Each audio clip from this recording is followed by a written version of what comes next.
नमस्कार दोस्तों, welcome back to the finance scholar. आज हम बात करेंगे अपने लेक्चर 3 जो हमारा केवाईसी एमएल का है, उसमें बात करेंगे हम केवाईसी एमएल का कैसे वो इंट्रोड्यूस हुआ, ठीक है? और उससे रिलेटेड क्या-क्या जो है गाइडलाइंस हैं, ठीक है?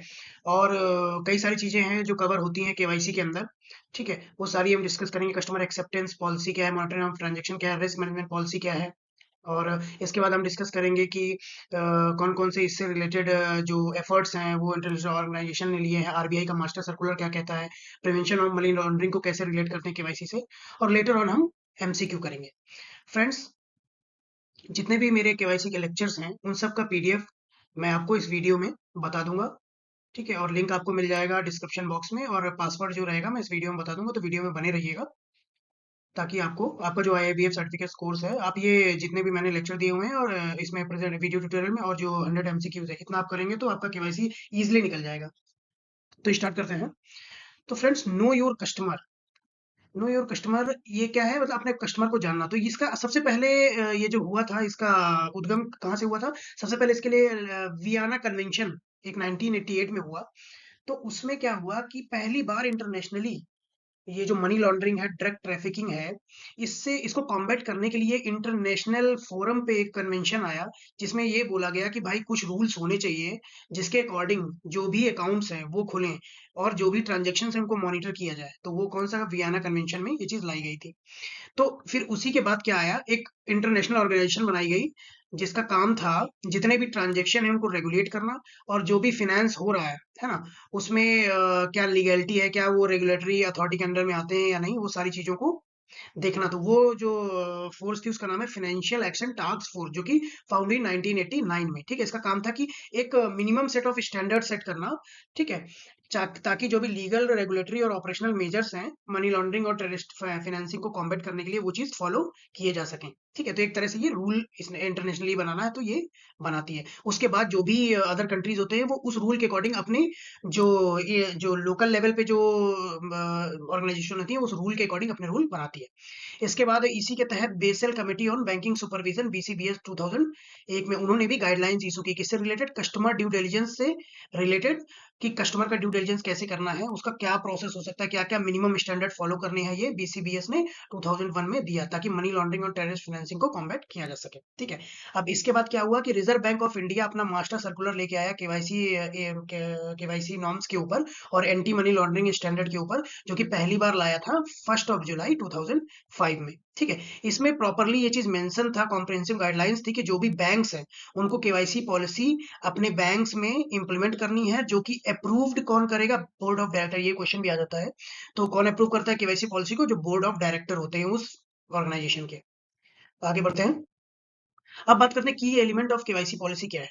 तो की एलिमेंट क्या है? कस्टमर एक्सेप्टेंस पॉलिसी, ठीक है? जिसमें क्या होता है, कस्टमर को जो क्या क्राइटेरिया है कि उसको जो है एज अ कस्टमर के तौर पे एक्सेप्ट किया जाए, ठीक है?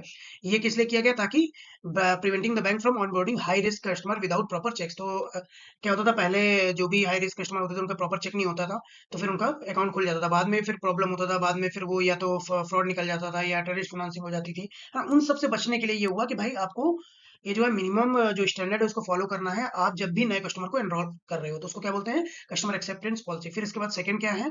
की एलिमेंट रिस्क मैनेजमेंट, ठीक है? तो identify and mitigate risk related to ML and TF. तो रिस्क मैनेजमेंट में क्या करते हैं? जो भी मनी लॉन्ड्रिंग और टेररिस्ट फाइनेंसिंग से रिलेटेड रिस्क है उसको मिटिगेट करने के लिए स्ट्रेटजीज बनाई जाती हैं, उस पूरे प्रोसेस को कहते हैं रिस्क मैनेजमेंट, ठीक है? और जो इसके लिए अप्रोच अपनाई जाती है उसको क्या बोलते हैं? Risk based approach, RBA. और ये मेंशन किसमें, अगर ये क्वेश्चन आता है तो ये मेंशन है आपका रूल 913। रूल 9 का जो सबसेक्शन 13 है, prevention of money laundering act 2005 का, उसमें मेंशन है, और एफएटीएफ गाइडलाइन में भी इस चीज को बोला गया है, ठीक है? अब इसके बाद थर्ड है हमारा कस्टमर आइडेंटिफिकेशन प्रोसीजर। इसका क्या काम होता है? कस्टमर आइडेंटिफिकेशन प्रोसीजर का काम होता है कि क्या-क्या डॉक्यूमेंट्स नीडेड हैं, जो भी कस्टमर है उसको एनरोल करने के लिए। तो verify the identity of customer through reliable documentation, जैसे पैन, आधार हो गया, ठीक है? और अदर अदर लीगल एंटिटीज के लिए जो भी डॉक्यूमेंट्स चाहिए वो प्रॉपर्ली मेंशन होते हैं। वो गाइडलाइंस के अकॉर्डिंग ही वो डॉक्यूमेंट्स लेने हैं, ठीक है? Apply CDD for all account holder including joint account. तो जॉइंट अकाउंट में क्या होगा? जितने भी जॉइंट अकाउंट होल्डर होंगे उन सबका इंडिविजुअल सीडीडी करना होगा। सीडीडी मतलब कस्टमर ड्यू डिलिजेंस, ठीक है? अब फोर्थ क्या है एलिमेंट, मॉनिटरिंग ऑफ ट्रांजेक्शन। तो अब इसके बाद क्या करना होगा, जब आपने अकाउंट खोल दिया तो जो ट्रांजेक्शन होंगे उनको भी मॉनिटर करना होगा। तो उसके लिए क्या करना है, मॉनिटर करने के लिए जो एएमएल सॉफ्टवेयर आते हैं उनके थ्रू ऑर्गेनाइजेशन उसको मॉनिटर करते हैं। मॉनिटर करने के बाद अगर कुछ भी सस्पिशियस होता है तो उसको उनको रिपोर्ट करना है फाइनेंशियल इंटेलिजेंस यूनिट को, इंडिया को, ठीक है। और क्या क्या उसके थ्रेशोल्ड्स हैं वो भी मेंशंस हैं, वो मैं आगे डिस्कस करूंगा। अभी के लिए ये जान लीजिए कि सस्पिशियस के केस में तो अगर वो कितना भी अमाउंट होगा उसको फाइनेंशियल इंटेलिजेंस यूनिट को रिपोर्ट करना है। बट कैश के केस में अगर नॉर्मल रिपोर्टिंग की बात की जाए तो 10 लाख या उससे ऊपर का कुछ भी कैश जमा होगा आपका तो उसको रिपोर्ट करना होता है। आगे बढ़ते हैं। नेक्स्ट है बेनामी अकाउंट। अब इसमें क्या है, आरबीआई का कुछ गाइडलाइंस अकाउंट ओपनिंग के लिए कि भाई किस तरह के अकाउंट आप ओपन नहीं कर सकते हो। तो आरबीआई का गाइडलाइन कहता है कि बेनामी अकाउंट आप नहीं ओपन कर सकते हो। बेनामी बेनामी अकाउंट मतलब ऐसे अकाउंट जो फिक्शिशियस नेम से हैं, ठीक है ना, या proxy holder without full disclosure, है ना। ऐसे लोग जो पूरा केवाईसी नहीं कराना चाहते ना, तो उनका आप अकाउंट नहीं खोल सकते हो, ठीक है। कि भाई उनका और फिक्सिशियस नेम क्या हो गया, जैसे कोई ऐसा इस नाम से खुलवाना चाहता है जो नाम एक्चुअली में एग्जिस्ट ही नहीं करता है, ठीक है। तो इस तरह के बेनामी अकाउंट आप नहीं खोल सकते हो कि कोई भी व्यक्ति बोल दे कि भाई एक मेरा अकाउंट खोल दो बट मैं आपको अपना नाम नहीं बताऊंगा या फिर मैं उससे रिलेटेड डिटेल नहीं दूंगा, तो ये प्रोहिबिटेड है, ठीक है। इसके बाद क्या है, सीडीडी इज मैंडेटरी, ठीक है। तो no account should be open if the bank is unable to apply customer due diligence. मतलब अब कोई भी कस्टमर आपके पास आता है अकाउंट ओपन करने के लिए, अगर बैंक को ऐसा लगता है या जो भी इंस्टीट्यूशन अकाउंट ओपन कर रहा है, एनबीएफसी है कोई भी है, अगर उसको लगता है कि प्रॉपर ड्यू डिलिजेंस नहीं हो पा रहा है उस कस्टमर का, तो अकाउंट ओपन नहीं करना है। आरबीआई की गाइडलाइन ये कहती है। इसके बाद बढ़ते हैं, no tax based relationship without CDD. तो कस्टमर ड्यू डिलिजेंस के बिना कोई भी टैक्स रिलेटेड रिलेशनशिप भी नहीं बनानी। मतलब कोई कस्टमर आता है टैक्स इन्वेट करने के लिए, टैक्स इवेज करने के लिए आपके पास, बोलता है भाई मेरा अकाउंट खोल दो, टैक्स से बचत के लिए मुझे अकाउंट खुलवाना है, तो ऐसा नहीं करना है, ठीक है। ताकि वो अकाउंट खुलवा ले, फिर वो मनी लॉन्ड्रिंग करके जो पैसा है ब्लैक मनी उसको वाइट कर ले, तो ये सब काम नहीं करना है। ये आरबीआई की गाइडलाइन है, ठीक है।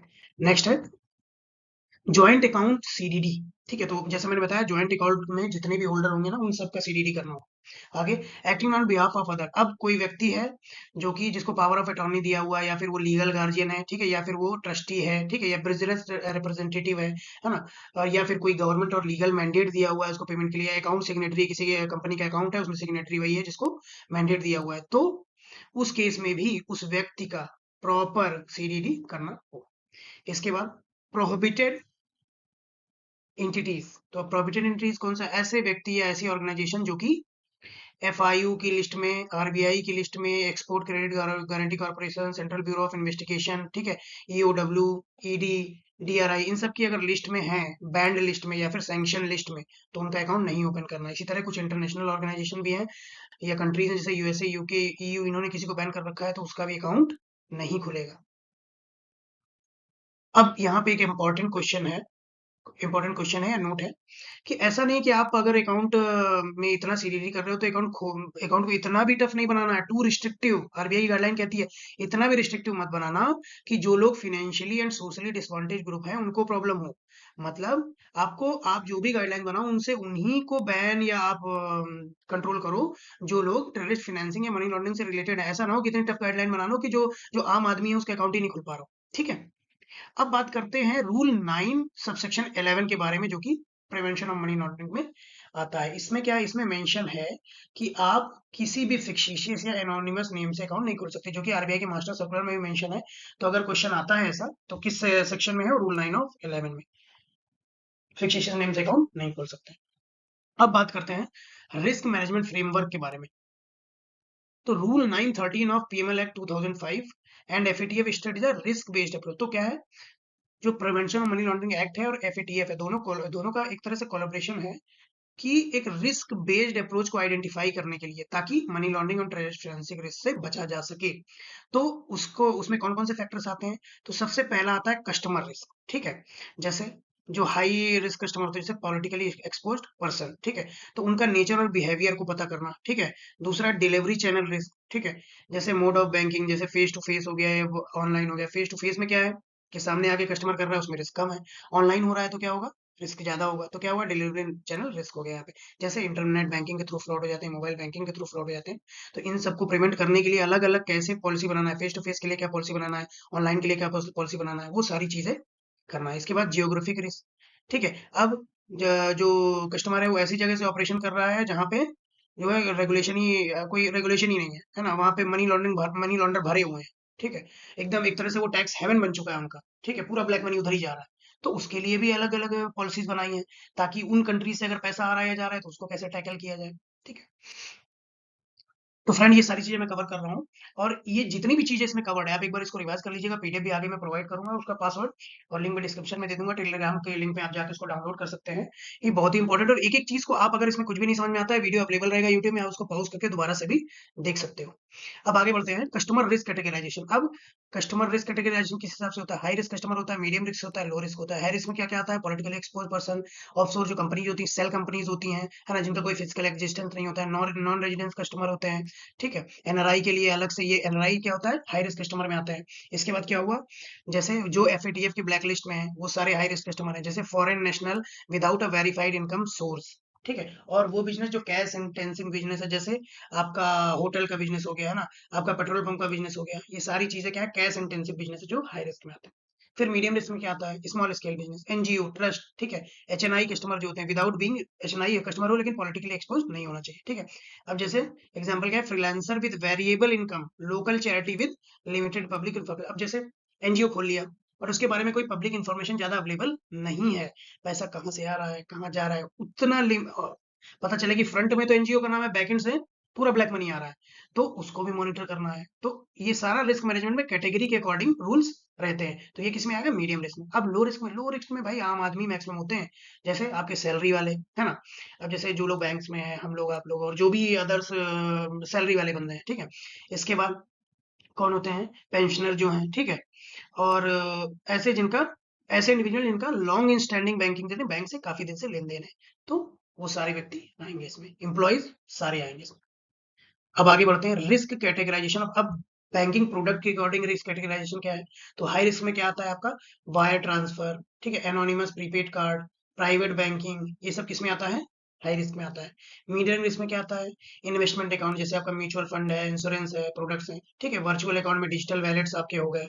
क्रेडिट कार्ड में ऐसे क्रेडिट कार्ड ऐसे कस्टमर जिनको क्रेडिट कार्ड इश्यू किया गया बट उनकी जो क्रेडिट हिस्ट्री बहुत खराब है, वो सब किसमें रहेंगे? Medium risk. अब लो रिस्क में कौन-कौन से आएँगे? आपका सेविंग अकाउंट आ जाएगा, आपका एफडी जितने भी टर्म डिपॉजिट अकाउंट्स हैं, आरडी, एफडी वो सब आ जाएँगे, सैलरी अकाउंट आपका आ जाएगा, ठीक है? अब आगे मूव करते हैं। फ्रेंड जितनी भी इसमें स्लाइड है ना, हर स्लाइड से कम 2 से 3 क्वेश्चन बनते हैं। तो हर स्लाइड को बहुत ध्यान से देखिएगा और एटलीस्ट एग्ज़ाम के 1 दिन पहले ज़रूर रिवाइज़ कर लीजिएगा, ठीक है? अगर आपको लगता है कि स्लाइड स्लो है तो आप उसका प्लेबैक स्पीड बढ़ा के भी देख सकते हैं, बट रिवाइज़ करके जाइएगा। अब बात करते हैं डिलीवरी चैनल रिस्क कैटेगराइजेशन।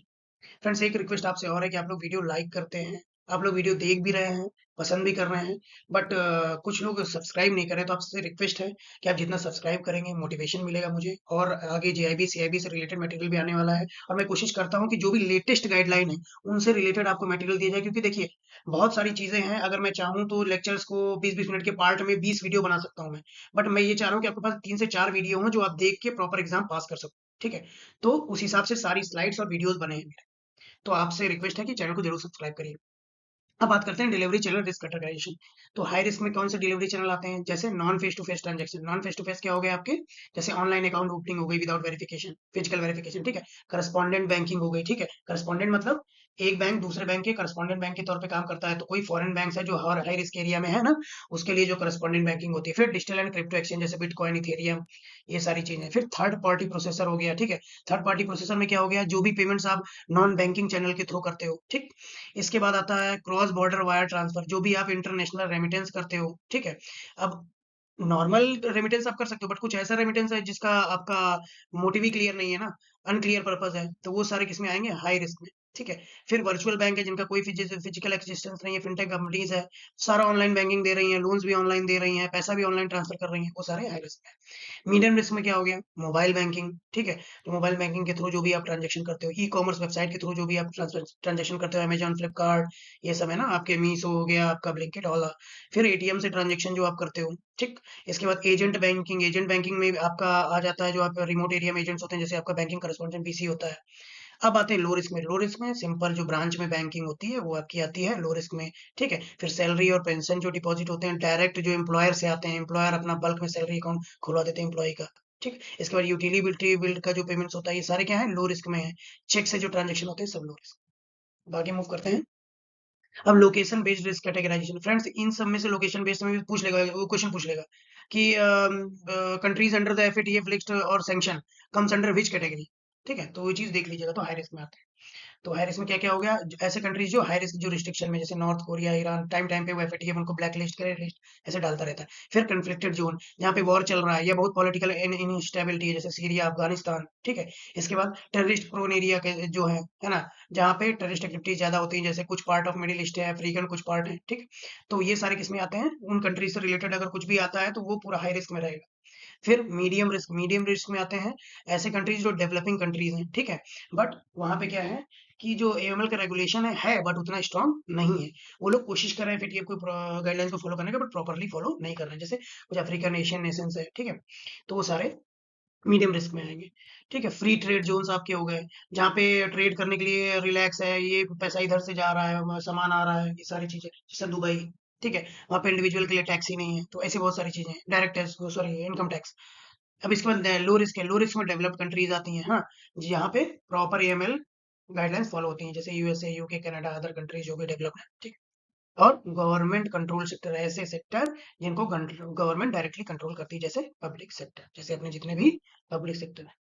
अब आगे मूव करते हैं।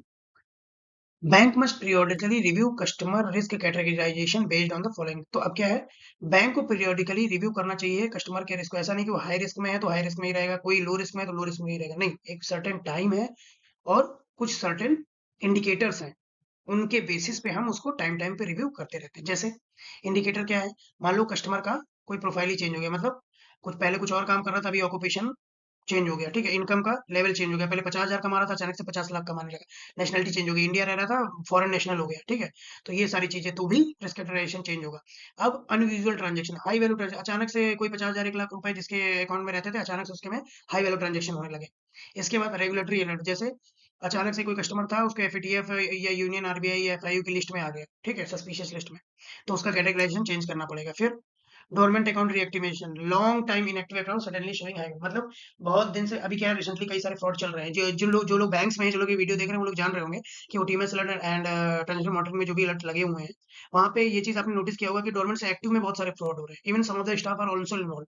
तो उस केस में क्या होता है कि बहुत दिन से अकाउंट डोरमेंट है, उसको एक्टिव कर लिया, फिर उसमें फंड को, जितना भी आपका मनी लॉन्ड्रिंग का फंड है, उसको डाल के डाइवर्ट कर दिया। तो ये होता है, उस केस में भी रिस्क कैटेगराइजेशन चेंज होगा। फिर हाई रिस्क बिजनेस एक्टिविटी, ठीक है, जैसे अब आपका कैश इंटेंसिव जो बिजनेस है, ठीक है, उसमें अगर वो होता है, जैसे आपका पेट्रोल पंप, होटल बिजनेस हो गया, इन सब चीजों में, तो वहां भी रिस्क कैटेगराइजेशन चेंज होगा। इसके बाद केवाईसी डॉक्यूमेंट अगर एक्सपायर हो गया तो उसका भी सर्टेन गाइडलाइंस है, उसके बाद आपको रीकेवाईसी करानी पड़ेगी। ठीक, आउटडेटेड रिकॉर्ड है। फिर banking behaviour changes, frequent signature changes, third party transaction, complex financial, मतलब अचानक से आप बार बार आ रहे हो, महीने महीने में साइन चेंज करवा रहे हो। ठीक है, थर्ड पार्टी ट्रांजेक्शन हो रहा है बट उसका कुछ भी सोर्स ऑफ ओरिजिन पता नहीं चल रहा, तो इस तरह में सस्पिशियस में जाएगा वो। ठीक है, फिर उसके बाद digital and anonymous channel uses. ठीक है, अब अचानक से प्रीपेड कार्ड बहुत ज्यादा यूज हो रहा है, फिजिकल बैंकिंग हो ही नहीं रही है, क्रिप्टो करेंसी यूज हो रहा है ना, तो इस तरह के ट्रांजेक्शन में भी ये सारा कैटेगराइजेशन इनके अकॉर्डिंग करते हैं। तो ये सारे इंडिकेटर हैं जो यूज होते हैं कैटेगराइजेशन। आगे मूव करते हैं। Reserve bank of India mandates that the banks and financial institution conduct period. तो अब क्या है, रिजर्व बैंक ऑफ इंडिया कहता है कि भाई आपको साल में कम से कम 6 महीने में एक बार जो भी आपके कस्टमर की केवाईसी है उनको पीरियोडिकली रिव्यू करना है। ठीक है, और पीरियोडिसिटी क्या है, जैसे हाई रिस्क कस्टमर के केस में 2 साल है, मीडियम रिस्क के केस में 8 साल है, लो रिस्क के केस में 10 साल है। बट अब 10 साल हो गया, तो 10 साल के बाद जैसे ही उसको 6 महीने मिले 10 साल होने के, विद इन 6 मंथ के अंदर उसको रिव्यू करना है और उसका री केवाईसी करना है। ठीक है, और ये जो भी लिमिट है, 2 साल, 8 साल, 10 साल, ये कब से मानी जाती है, अगर मान लो डेट ऑफ अकाउंट ओपनिंग है उस दिन से मानेंगे, या फिर अगर एक बार केवाईसी हो चुका है फिर दोबारा री केवाईसी कब से माना जाएगा, जब लास्ट वाला केवाईसी हुआ था। आगे मूव करेंगे, केवाईसी अपडेशन रिक्वायरमेंट। अब इंडिविजुअल के लिए क्या है, अगर मान लो उसका कुछ भी केवाईसी में चेंज नहीं हुआ है, सेम एड्रेस है, सेम सब कुछ सेम है, तो सिंपली वो ब्रांच विजिट कर ले, या फिर पोस्ट कोरियर या पोस्ट से मेल कर दे, पोस्ट मेल कर दे। ठीक है, या रजिस्टर मोबाइल नंबर से जो भी सफिशिएंट डॉक्यूमेंट है उनके लिए एक सिंपल सेल्फ डिक्लेरेशन भेज दे। ठीक है, या तो ब्रांच में आके सेल्फ डिक्लेरेशन दे दे, या कुरियर से भेज दे, या रजिस्टर मोबाइल नंबर के थ्रू दे दे, या एटीएम के थ्रू दे। ठीक है, अलग अलग बैंक्स ने जो जो फैसिलिटी प्रोवाइड की है उसके अकॉर्डिंग कस्टमर अप्लाई कर सकते हैं। बट अगर फॉर एग्जाम्पल उसके केवाईसी में चेंज है या एड्रेस चेंज की बात आ गई, तो क्या होगा, self declaration from the customer through any of the above modes. तो इसमें सेल्फ डिक्लेरेशन तो चाहिए ही चाहिए होगा इनमें से।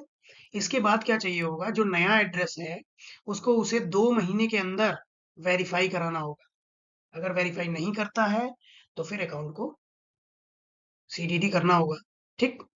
अब माइनर के केस में क्या होता है, देखो जब माइनर का अकाउंट ओपन होता है तो माइनर का अकाउंट किसके साथ ओपन होता है, अंडर गार्जियनशिप ओपन होता है, या तो मदर से या तो फादर से। अब एक बार अकाउंट तो ओपन हो गया, बट जैसे ही वो मेजोरिटी अटेन करेगा, अपना 18 साल का होगा, तो उस केस में क्या होगा कि आपको फ्रेश केवाईसी लेना है, उसका रिसेंट फोटोग्राफ लेना है, ठीक है, जो भी रिसेंट डॉक्यूमेंट्स होंगे, आधार होगा, वो सारा लेके अपडेट करना है और उसको कन्वर्ट कर देना है सिंगली में, जो कि अंडर गार्जियनशिप रहता है। ठीक है, आगे मूव करते हैं। अब ऐसे कस्टमर अदर देन इंडिविजुअल, उस केस में क्या करेंगे, अगर केवाईसी में कोई भी चेंज नहीं है तो क्या करना होगा, एक सेल्फ डिक्लेरेशन लेना होगा, ठीक है, उस लीगल एंटिटी से। उस सेल्फ डिक्लेरेशन में क्या क्या और रहना चाहिए, उसमें रहना चाहिए, एक तो लेटर होना चाहिए, जो भी ऑफिशियल अथॉराइज्ड है वो लेटर देने के लिए। फिर एक बोर्ड का रेजोल्यूशन होना चाहिए, ठीक है, और उसमें एक लेटर होना चाहिए जो ये चीज बताए कि बेनिफिशियल ओनरशिप किसकी है इस अकाउंट की। ठीक है, तो ये चीजें मैंडेटरी। अब अगर केवाईसी चेंज हुआ तो प्रॉपर केवाईसी चाहिए होगा, जैसे कि अकाउंट ओपनिंग के टाइम चाहिए था। ठीक है, new legal entity member, proper KYC चाहिए उस मेंबर का। आगे बढ़े। अब आता है कस्टमर आइडेंटिफिकेशन प्रोसेस। तो कस्टमर आइडेंटिफिकेशन प्रोसेस में क्या है, जो भी रिपोर्टिंग एंटिटीज हैं, आपके बैंक है, आपके नॉन बैंकिंग फाइनेंशियल कंपनीज हैं, ठीक है, आपके जो जो बिहाफ में काम करते हैं, उनके बैंक्स अपॉइंट करते हैं उनको, तो रिपोर्टिंग एंटिटीज का काम क्या होता है कि वो प्रॉपर केवाईसी गाइडलाइंस को फॉलो करवाना अपने ऑर्गेनाइजेशन में। ठीक है, और उसको अप्रूव कर करता है, duly approved by the board of director. ठीक, और उस केस में जो जो एडिशनल मेजर्स होते हैं वो क्या होते हैं, जब भी अकाउंट खुलेगा तो रिसेंट फोटोग्राफ चाहिए होगा कस्टमर का। ठीक है, कस्टमर जो है फिजिकली प्रेजेंट रहे। अब चूंकि टेक्नोलॉजी एडवांस हो गई है तो अकाउंट ऑनलाइन भी खुल रहे हैं, बट उसके भी केस में वीडियो केवाईसी होता है, जिसमें फिजिकल आपको ऑन कैमरा प्रेजेंट रहना होगा with your document that you have to show in front of the camera. फिर allowing periodic KYC update only at the branch where the account is maintained। तो जहां पे भी आपका अकाउंट है वहां से आपको केवाईसी कराना होगा, बट अभी क्या है कि न्यू टेक्नोलॉजी की वजह से जो नए अपडेशन आए हैं, तो अब क्या किया है, अब आप अदर ब्रांच में भी जाके अपना केवाईसी करा दो, फिर वो ब्रांच जो भी होम ब्रांच होती है उसको डॉक्यूमेंट मेल कर देती है और वो अपडेट कर देता है, या आप घर बैठे वीडियो केवाईसी के थ्रू भी करवा सकते हैं। अब कस्टमर ड्यू डिलिजेंस क्या होता है, ड्यू डिलिजेंस का सीधा मतलब ये है कि उस व्यक्ति के बारे में सारी जानकारी लेना जिससे आप बिजनेस रिलेशनशिप या बैंकिंग रिलेशनशिप करने जा रहे हो। वो क्या करता है ना, वो जो बिजनेस बता रहा है वो सही है या नहीं, है ना, वो अपनी जो इनकम बता रहा है वो सही है या नहीं, उसका एड्रेस क्या है, उसका नाम क्या है ना, ये सारी चीजें, आइडेंटिटी और एड्रेस प्रूफ, ये सारा ड्यू डिलिजेंस करना और उससे रिलेटेड नेसेसरी डॉक्यूमेंट लेना, ये सारा होता है कस्टमर ड्यू डिलिजेंस। अब आगे मूव करते हैं। सिंप्लीफाइड ड्यू डिलिजेंस क्या होता है, ये करते हैं एसएचजी के केस में, और नॉन बैंकिंग फाइनेंशियल कंपनीज जो होती हैं, वो छोटे छोटे जो इकोनॉमिकली और सोशली अंडर प्रिविलेज सेक्शन है, मतलब बहुत ही गरीब लोग हैं, उनके केस में क्या होता है, चूंकि सरकार का ये ध्येय होता है कि जो भी देश का अंतिम व्यक्ति है उस तक फाइनेंशियल एक्टिविटी या फाइनेंशियल सर्विसेज को पहुंचाना, उसको बोलते हैं फाइनेंशियल इंक्लूजन। तो उस चीज को अचीव करने के लिए सिंप्लीफाइड ड्यू डिलिजेंस रखा गया है, ताकि जो लोग गरीब है, जिनके पास प्रॉपर डॉक्यूमेंट नहीं है, उनसे मिनिमम डॉक्यूमेंट लेकर भी उनका अकाउंट खोला जा सके, और उनको एक समय दिया जाए कि भाई आप इतने टाइम के बाद प्रॉपर डॉक्यूमेंट दे दो। ठीक है, कस्टमर के केस में क्या होता है, करंट अकाउंट कस्टमर के केस में क्या होता है, फर्म के केस में क्या होता है, जो स्मॉल फर्म्स होती हैं, एक इंट्रोडक्शन लगता है जो एग्जिस्टिंग कस्टमर होता है उस ब्रांच का। तो ये जो लोग ब्रांच मैनेजर रहे हैं या ब्रांच में जिन्होंने ऑपरेशन में काम किया है, वो लोग समझ रहे हैं इस चीज को। फ्रेंड्स, वीडियो को लाइक और सब्सक्राइब जरूर करिएगा और शेयर भी करिएगा। आगे बढ़ते हैं, इनहेंस ड्यू डिलिजेंस। अब इनहेंस जैसे मैंने बताया, जैसे ही कुछ इंडिकेटर आया, है ना, उसी इंडिकेटर के अकॉर्डिंग, ऐसा नहीं कि 2 साल 8 साल 10 साल जो था वो एक नॉर्मल गाइडलाइन है, बट अगर बीच में भी आपको लगता है कि कहीं ना कहीं वो कैटेगरी जो है उसकी चेंज होने लायक है, तो आप इनहेंस ड्यू डिलिजेंस करके उसकी एक्टिविटी को चेंज कर सकते हैं। और ये करते किसके केस में, जो भी हाई रिस्क कस्टमर होते हैं। ठीक है, तो जैसे पॉलिटिकली एक्सपोज पर्सन होते हैं, ठीक है, उस केस में क्या करेंगे, आप ईडीडी करेंगे और उनका एक थॉरोली बैकग्राउंड चेक करेंगे, ठीक है, उनकी जो ट्रांजेक्शन उनकी स्क्रूटनी करेंगे और केवाईसी को अपडेट करेंगे समय समय पे। आगे बढ़ते हैं।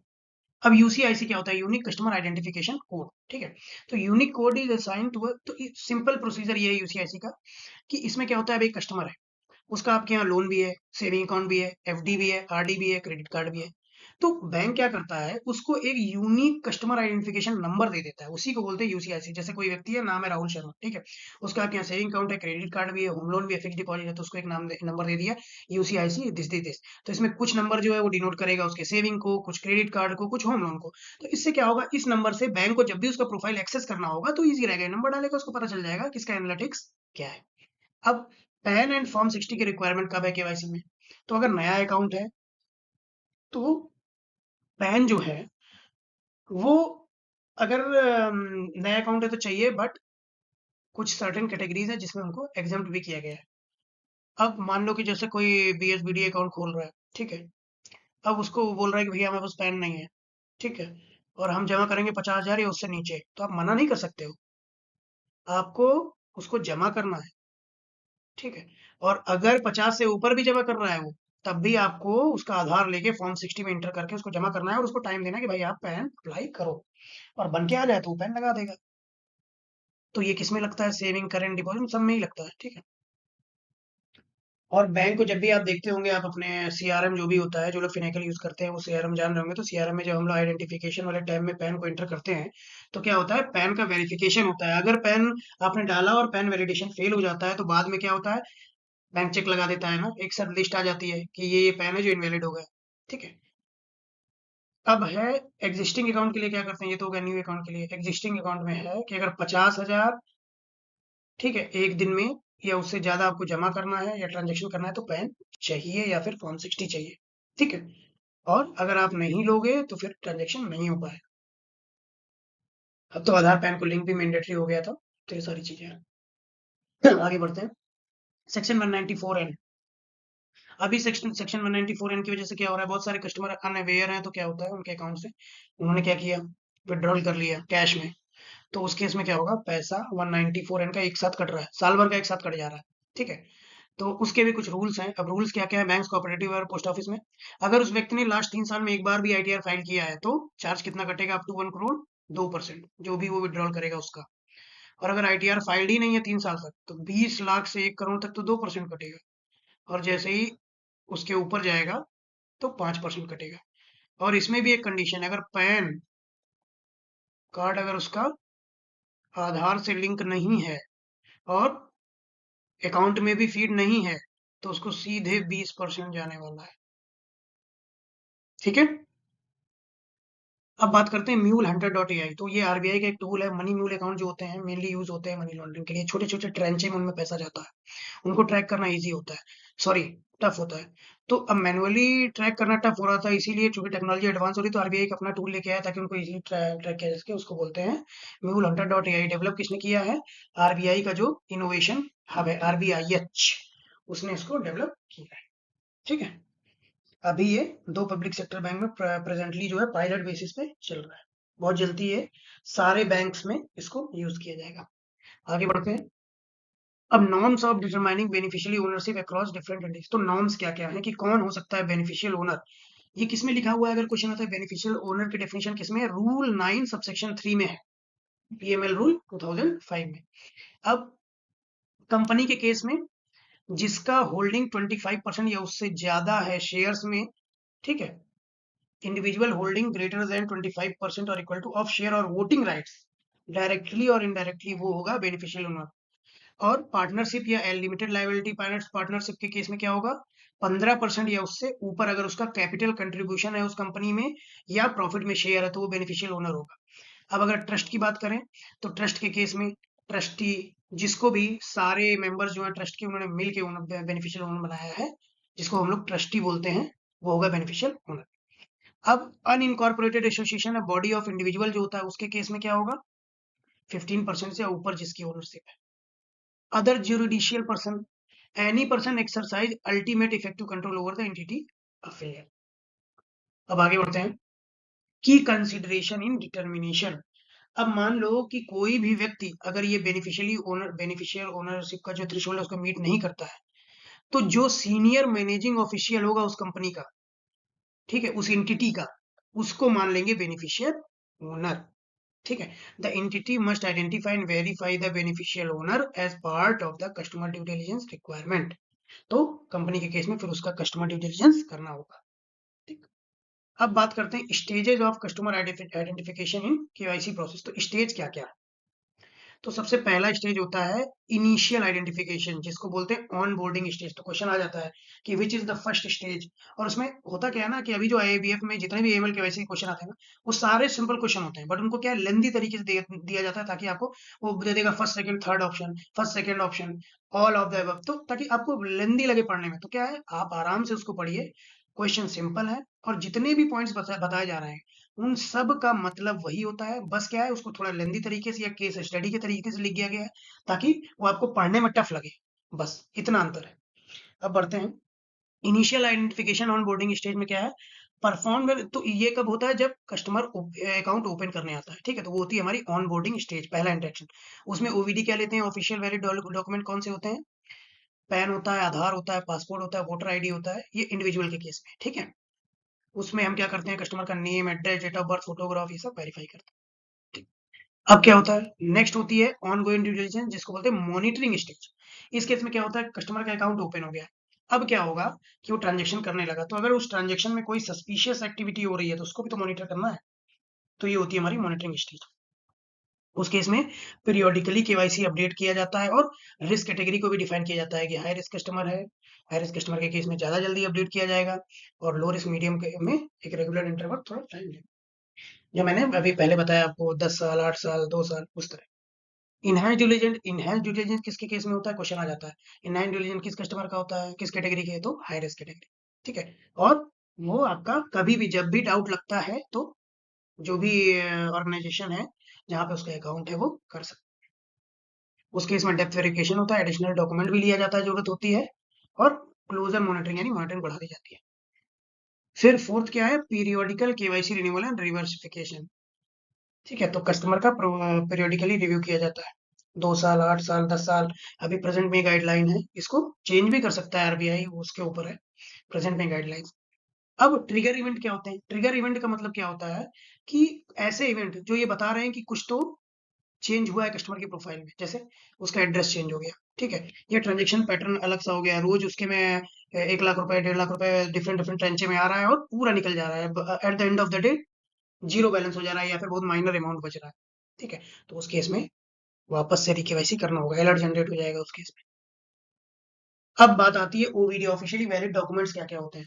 तो इंडिविजुअल के केस में PAN, Aadhaar, passport, voter ID, driving licence, NREGA job card है, लेटर कोई भी इशू किया गया है नेशनल पॉपुलेशन रजिस्टर में है वो, तो सब वैलिड होगा। कंपनी के केस में क्या होता है, फ्रेंड ये जो टेबल है ना, इससे कम से कम 2 से 3 क्वेश्चन आ सकते हैं। सिंपली वो पूछ लेगा कि सर कंपनी के केस में मिनिमम रिक्वायर्ड डॉक्यूमेंट कौन सा होता है, वो आपको कंफ्यूज कर देगा, ट्रस्ट के डॉक्यूमेंट वहां पे दे देगा, फिर वहां पे पार्टनरशिप फर्म के डॉक्यूमेंट दे देगा, बीच में कहीं एक कंपनी का डॉक्यूमेंट।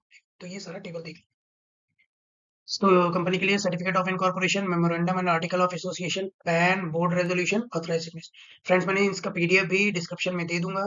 ठीक है, और वहां पे भी हमने दिया हुआ है, पूरा पीडीएफ है जो मैं आपको पढ़ा रहा हूँ, उसमें शॉर्ट में है, यहाँ वीडियो में एक्सप्लेन किया गया है, बट वो पीडीएफ भी आप डाउनलोड करके पढ़ सकते हो रिवीजन पर्पज से। उसका पासवर्ड मैं वीडियो में बता दूंगा।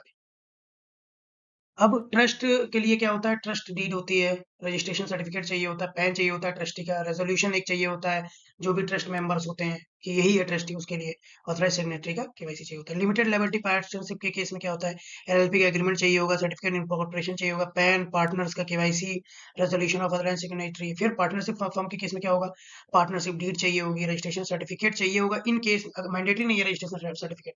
अगर फर्म रजिस्टर्ड है तो वो रजिस्ट्रेशन सर्टिफिकेट चाहिए, अगर नहीं रजिस्टर्ड है तो नहीं चाहिए, फिर पैन ही से काम चल जाएगा। और दोनों पार्टनर्स या जितने भी पार्टनर्स हैं उनका केवाईसी चाहिए होगा, और एक ऑथराइजेशन लेटर चाहिए होगा, सिग्नेचर। इसके बाद प्रोप्राइटरशिप फर्म में क्या होगा, जो भी प्रोप्राइटर है उसका प्रॉपर केवाईसी होना चाहिए, जीएसटी सर्टिफिकेट चाहिए होगा, और रजिस्ट्रेशन सर्टिफिकेट अगर है उस बिजनेस का तो वो चाहिए होगा, और जो फर्म है जिस नेम पे उसका यूटिलिटी बिल चाहिए होगा, बैंक स्टेटमेंट चाहिए होगा। इसके बाद आते हैं other juridical entities, club, society, NGO, association के केस में क्या चाहिए होगा, रजिस्ट्रेशन सर्टिफिकेट चाहिए होगा, पैन चाहिए होगा, जो एनजीओ और सोसाइटीज का बाई लॉज होता है वो चाहिए होगा, रेजोल्यूशन चाहिए होगा मैनेजमेंट कमेटी का, और ऑथराइज सिग्नेटरी का केवाईसी चाहिए होगा। फ्रेंड्स, जीआईबी सीआईबी का भी मटेरियल आने वाला है, तो आप लोग इस चैनल को सब्सक्राइब करने के बाद इसको ज़्यादा से ज़्यादा शेयर करिए, ताकि जो भी आपके फ्रेंड्स हैं उनको भी इसका फ़ायदा हो पाए। और जो भी आपको डाउट्स है ना, कमेंट्स में ज़रूर लिखिए। जितना आप कमेंट करोगे ना, उतना मुझे पता चलेगा कि कहाँ-कहाँ पे आपको क्या-क्या प्रॉब्लम्स हैं, क्या-क्या टॉपिक्स पे आप वीडियो चाह रहे हो। अब बात करते हैं joint account holder. Joint account holder में जितने भी जॉइंट अकाउंट होल्डर होंगे, उन सबका केवाईसी करना होगा। ऐड ऑन कार्ड होल्डर के केस में प्राइमरी अकाउंट होल्डर जो होगा, ठीक है, उसका प्रूफ ऑफ जो भी है गारंटी वो लगेगा, ठीक है, तो प्राइमरी का केवाईसी होगा। फॉरेन स्टूडेंट के केस में, फ्रेंड, फॉरेन स्टूडेंट के केस में क्या होता है कि पासपोर्ट और वीजा चाहिए होता है, फिर यूनिवर्सिटी जहाँ पे उसका एडमिशन हुआ है उसका लेटर चाहिए होता है, ठीक है, और एक रेजिडेंशियल परमिट होता है जो कि एफआरओ या एफआरओ देता है, ठीक है, वो भी चाहिए होता है। अब एसएचजी के केस में क्या होता है, एसएचजी के केस में जो भी मेंबर्स हैं उनका एक रेजोल्यूशन आता है जो कि आपको वहाँ जो तहसील होती है ना वहां से मिलता है, वो लेके आते हैं, तो वो सारा चाहिए होता है। उसमें उनकी सारी फोटोज होती हैं, है ना, फोटोज के आगे साइन होता है, वो सारा चाहिए होता है। और जो उनके जो उसका खजांची होता है, जिसको कैशियर बोलते हैं, जो उसका मेन चेयरमैन होता है, ठीक है, उसको वो उसमें 3 लोग जो होते हैं ना मेन, उनका प्रॉपर केवाईसी चाहिए होता है। लेकिन अगर वो एसएचजी लोन लेने आता है तो सारे मेंबर का केवाईसी चाहिए, ठीक है। अब आगे बढ़ते हैं। फॉरेन स्टूडेंट के लिए कुछ सर्टेन गाइडलाइंस है, वो पढ़ लेते हैं। जब फॉरेन स्टूडेंट अकाउंट खुलवाएगा तो शुरू के 30 डेज तक, जब तक उसका वेरिफिकेशन नहीं होता है एड्रेस का, तो उस केस में क्या होगा, पहले तो वीजा और इमिग्रेशन एंडोर्समेंट लेटर और ये यूनिवर्सिटी लेटर तो चाहिए होगा जिसमें एड्रेस प्रूफ हो।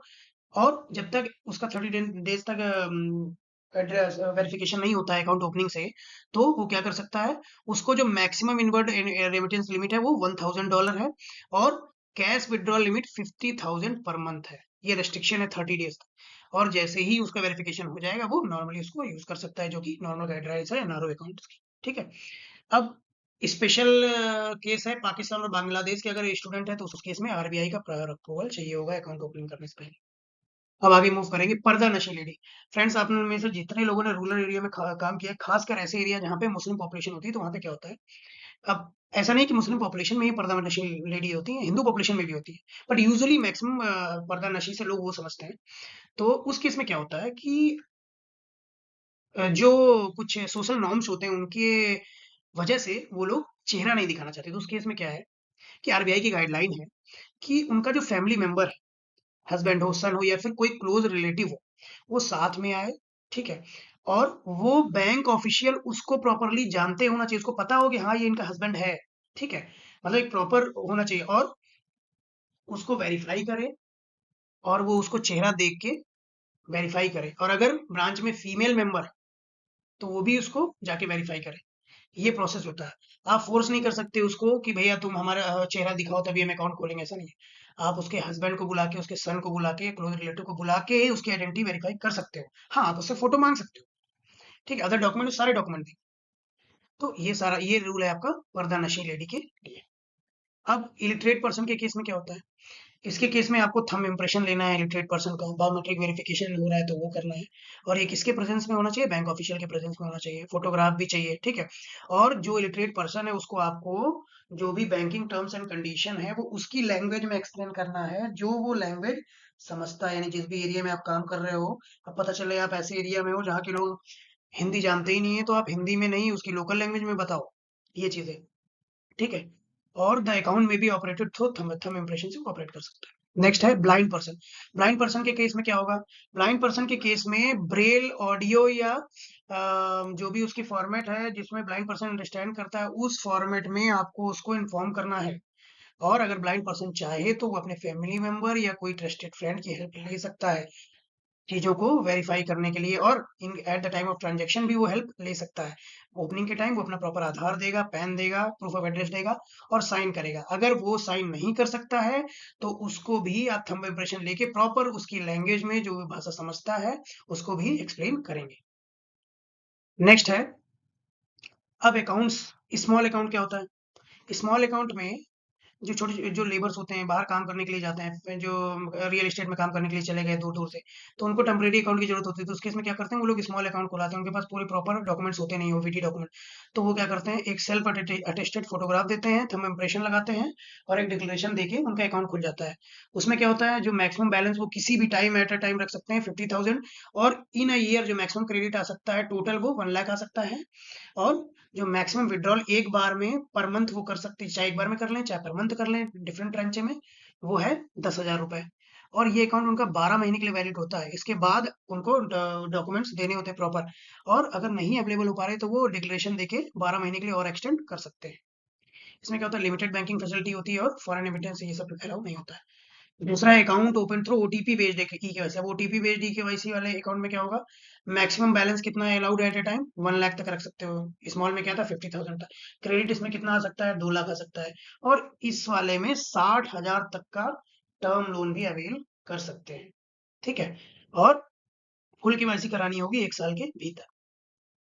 इसके बाद आता है BSBD account. BSBD account friends 2012 में स्टार्ट हुआ था।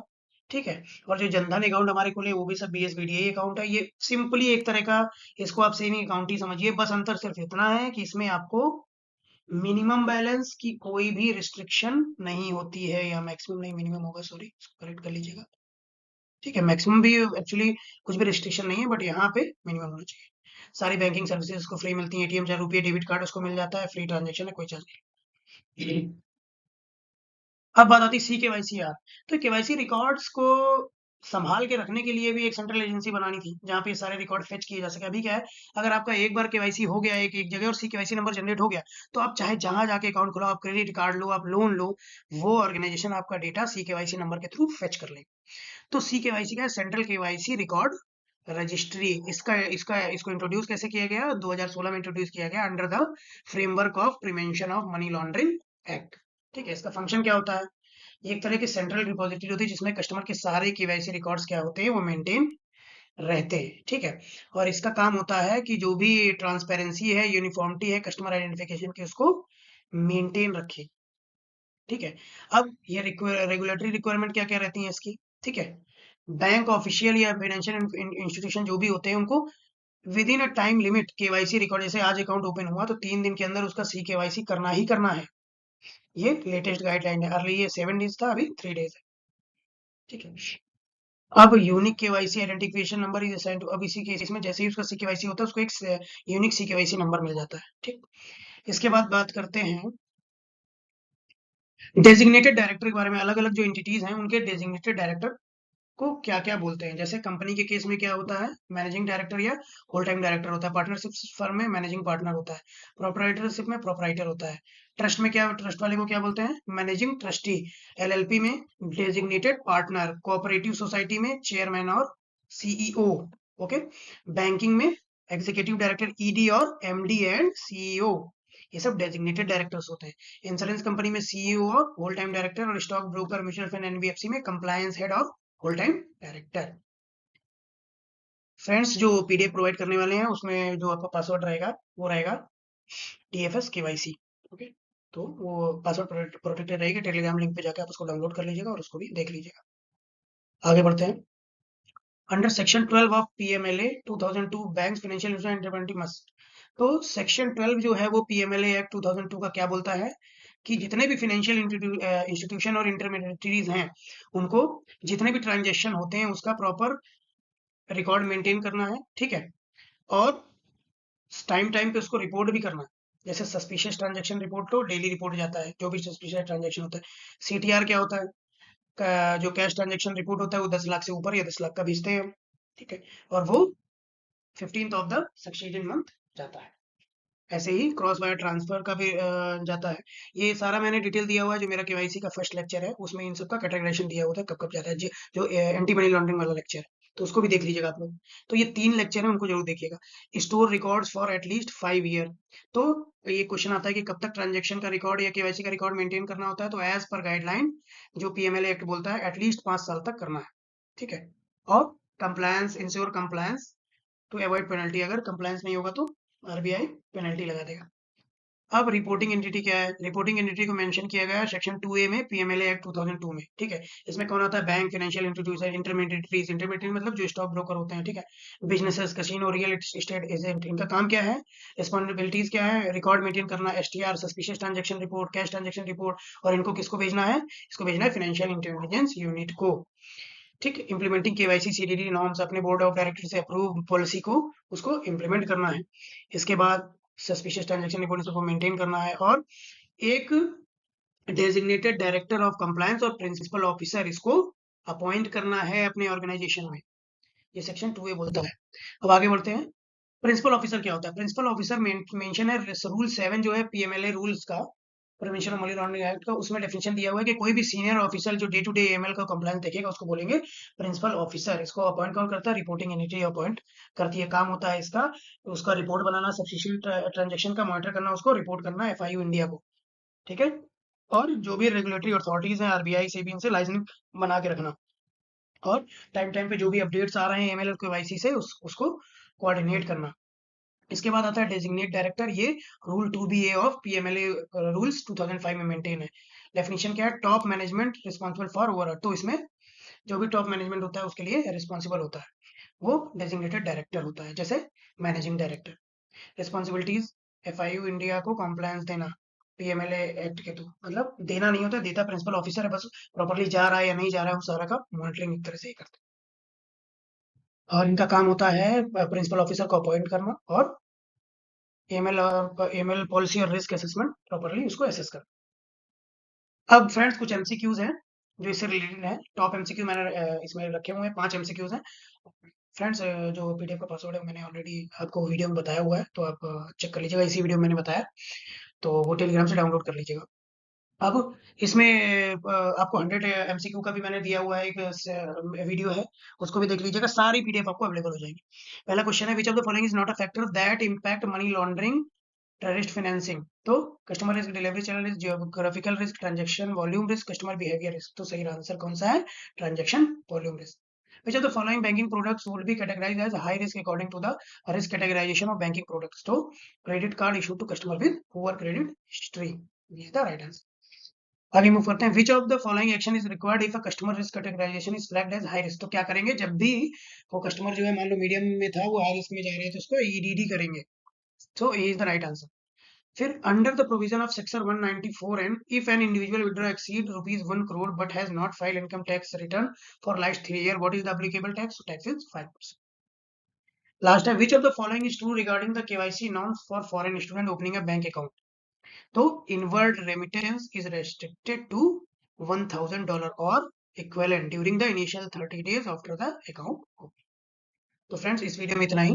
Thank you for visiting the financial scholar. Friends please channel को सब्सक्राइब करें, शेयर करें, और आप लोग बहुत अच्छे से देख रहे हैं, प्यार दे रहे हैं चैनल को, और मैं चाहूंगा कि आगे भी अच्छी अच्छी वीडियो लाता रहूं और आपको फ्री एजुकेशन देता रहूं। तो इसको चैनल को सब्सक्राइब करते रहिए, मोटिवेट करते रहिए, और कमेंट भी जरूर करिए, लाइक करिए, शेयर करिए।